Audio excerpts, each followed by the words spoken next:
نبی صلی اللہ علیہ وسلم سے آپ کے آخری حج میں کسی نے پوچھا کہ میں نے رمی کرنے یعنی کنکر پھینکنے سے پہلے ذبح کر لیا۔ آپ صلی اللہ علیہ وسلم نے ہاتھ سے اشارہ کیا اور فرمایا کچھ حرج نہیں۔ کسی نے کہا کہ میں نے ذبح سے پہلے حلق کر لیا۔ آپ صلی اللہ علیہ وسلم نے سر سے اشارہ فرما دیا کہ کچھ حرج نہیں۔ صحیح بخاری حدیث نمبر 84۔ آپ صلی اللہ علیہ وسلم نے فرمایا کہ ایک وقت ایسا آئے گا کہ جب علم اٹھا لیا جائے گا، جہالت اور فتنے پھیل جائیں گے اور حرج بڑھ جائے گا۔ آپ سے پوچھا گیا کہ یا رسول اللہ، حرج سے کیا مراد ہے؟ آپ صلی اللہ علیہ وسلم نے اپنے ہاتھ کو حرکت دے کر فرمایا، اس طرح گویا آپ صلی اللہ علیہ وسلم نے اس سے قتل مراد لیا۔ صحیح بخاری حدیث نمبر 85۔ ہم سے موسیٰ بن اسماعیل نے بیان کیا، ان سے وہیب نے، ان سے حشام نے فاطمہ کے واسطے سے نقل کیا۔ وہ اسما سے روایت کرتی ہیں کہ میں عائشہ رضی اللہ تعالی عنہا کے پاس آئی، وہ نماز پڑھ رہی تھیں۔ میں نے کہا لوگوں کا کیا حال ہے؟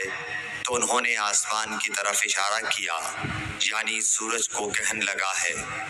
اتنے میں لوگ نماز کے لیے کھڑے ہو گئے۔ حضرت عائشہ رضی اللہ تعالی عنہا نے کہا اللہ پاک ہے۔ میں نے کہا کیا یہ گہن کوئی خاص نشانی ہے؟ انہوں نے سر سے اشارہ کیا، یعنی ہاں۔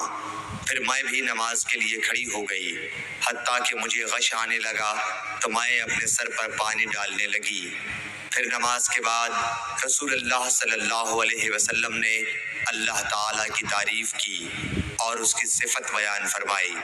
پھر فرمایا جو چیز مجھے پہلے دکھلائی نہیں گئی تھی، آج وہ سب اس جگہ میں نے دیکھ لی، یہاں تک کہ جنت اور دوزخ کو بھی دیکھ لیا۔ اور مجھ پر یہ وحی کی گئی کہ تم اپنی قبروں میں آزمائے جاؤ گے۔ مثل یا قرب کا کون سا لفظ؟ حضرت اسما نے فرمایا میں نہیں جانتی۔ فاطمہ کہتی ہیں یعنی فتنہ دجال کی طرح آزمائے جاؤ گے۔ کہا جائے گا قبر کے اندر کہ تم اس آدمی کے بارے میں کیا جانتے ہو؟ تو جو صاحب ایمان یا صاحب یقین ہوگا، کون سا لفظ فرمایا حضرت اسما نے؟ مجھے یاد نہیں۔ وہ کہے گا وہ محمد اللہ کے رسول صلی اللہ علیہ وسلم ہیں، جو ہمارے پاس اللہ کی ہدایت اور دلیلیں لے کر آئے تو ہم نے ان کو قبول کر لیا اور ان کی پیروی کی۔ وہ محمد صلی اللہ علیہ وسلم ہیں۔ 3 بار اسی طرح کہے گا، پھر اس سے کہہ دیا جائے گا کہ آرام سے سو جا، بے شک ہم نے جان لیا کہ تو محمد صلی اللہ علیہ وسلم پر یقین رکھتا تھا۔ اور بہرحال منافق یا شکی آدمی، میں نہیں جانتی کہ ان میں سے کون سا لفظ حضرت اسما نے استعمال کیا، تو وہ منافق یا شکی آدمی کہے گا کہ جو لوگوں کو میں نے کہتے سنا، میں نے بھی وہی کہہ دیا، باقی میں کچھ نہیں جانتا۔ صحیح بخاری حدیث نمبر 86۔ قبیلہ عبد القیس کا وفد رسول اللہ صلی اللہ علیہ وسلم کی خدمت میں آیا۔ آپ صلی اللہ علیہ وسلم نے دریافت کیا کہ کون سا وفد آیا ہے یا یہ کون لوگ ہیں؟ انہوں نے کہا ربیعہ خاندان کے لوگ ہیں۔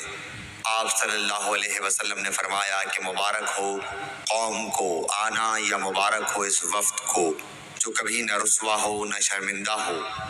اس کے بعد انہوں نے عرض کیا کہ ہم ایک دور دراز کونے سے آپ کے پاس آئے ہیں، اور ہمارے اور آپ کے درمیان کفار مضر کا قبیلہ پڑتا ہے۔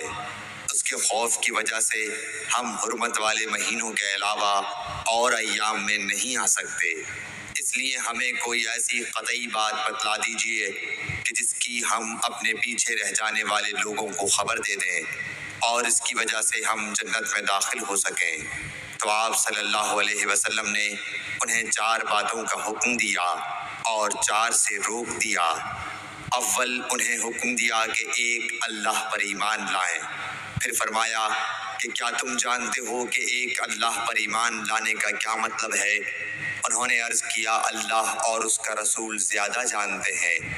آپ صلی اللہ علیہ وسلم نے فرمایا، ایک اللہ پر ایمان لانے کا مطلب یہ ہے کہ اس بات کا اقرار کرنا کہ اللہ کے سوا کوئی معبود نہیں، اور یہ کہ محمد صلی اللہ علیہ وسلم اللہ کے سچے رسول ہیں، اور نماز قائم کرنا، زکوٰۃ ادا کرنا، اور ماہ رمضان کے روزے رکھنا، اور یہ کہ تم مال غنیمت سے 5واں حصہ ادا کرو، اور 4 چیزوں سے منع فرمایا، دبا، حنتم، مزفت کے استعمال سے، اور چوتھی چیز کے بارے میں شعبہ کہتے ہیں کہ ابو حمزہ بسا اوقات نقیر کہتے تھے اور بسا اوقات مقیر۔ اس کے بعد رسول اللہ صلی اللہ علیہ وسلم نے فرمایا کہ ان باتوں کو یاد رکھو اور اپنے پیچھے رہ جانے والوں کو بھی ان کی خبر کر دو۔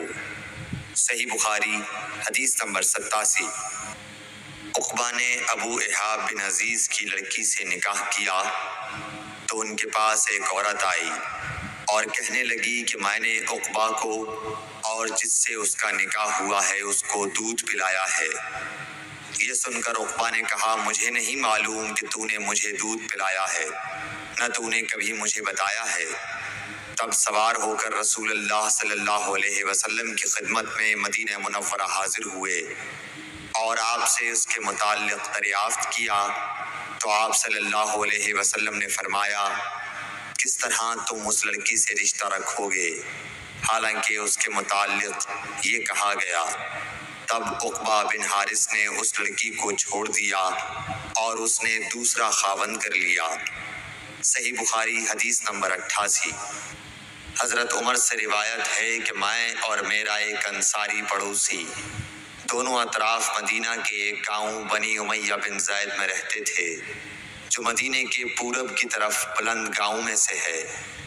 ہم دونوں باری باری حضرت صلی اللہ علیہ وسلم کی خدمت شریف میں حاضر ہوا کرتے تھے۔ ایک دن وہ آتا، ایک دن میں آتا۔ جس دن میں آتا اس دن کی وحی کی اور رسول اللہ صلی اللہ علیہ وسلم کی فرمودہ دیگر باتوں کی اس کو خبر دے دیتا تھا، اور جب وہ آتا تو وہ بھی اسی طرح کرتا۔ تو ایک دن وہ میرا انصاری ساتھی اپنی باری کے روز حاضر خدمت ہوا۔